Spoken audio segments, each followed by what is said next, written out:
Okay, I'm back. I've drawn a picture this time. Okay, so you can see we've got a graph. We were talking about crude birth rates. And by the way, I realized I didn't mention why is it crude? It's nothing vulgar about talking about birth rates. It's not that.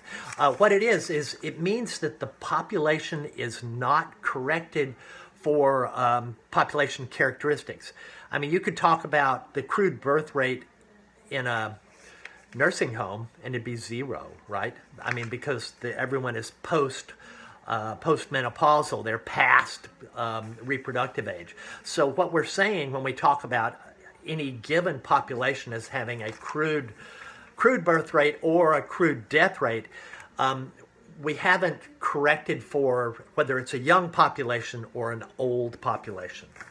All right, so I drew a graph up here to try and show what's going on with the world. I said, in the world, our world fertility rate isn't that bad right now, because if we said 2.1 is zero population growth, that would mean, and we have a world fertility rate of 2.6, we're not that much above. But when you look at where are we having the births, you can see that in the world, we're here at 2.6, but in the undeveloped countries, here we are at 2020, they're still having a whole lot of babies out there. And in the developed countries like us, there's a lot of developed countries that are below replacement value, below that 2.1.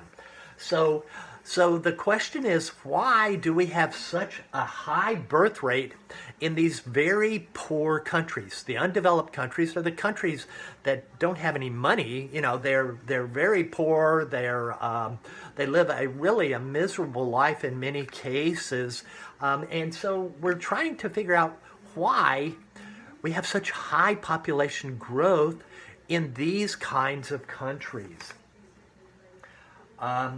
Similar, I'm going to go on and talk a little bit about death rates.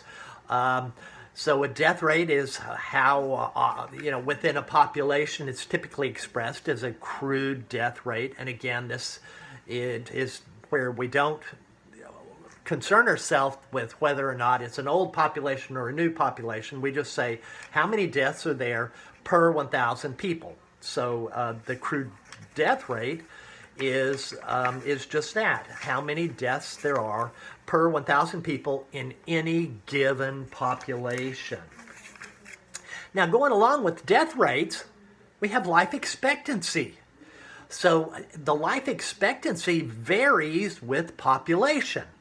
And this is, by definition, it is how old a baby can expect to live before dying. So the average person in a population, how long is their expected lifespan to be? And I think the last time we were talking, I was talking about some of the sub-Saharan countries where the life expectancy is, like biblical.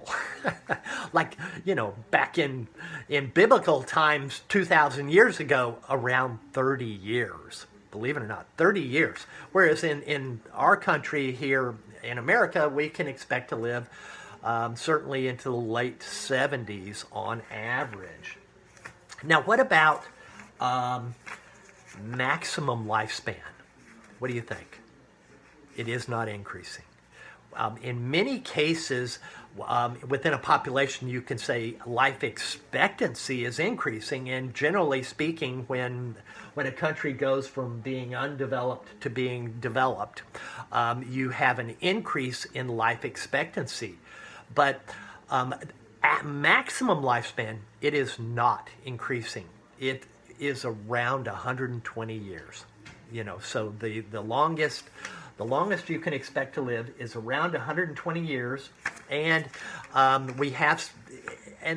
the way we measure this is through documented cases. And there is a French woman who is the person who has the record. It's Jeanne-Louise Calment of Arles, France. She is the oldest documented human. She lived to be 122 years old.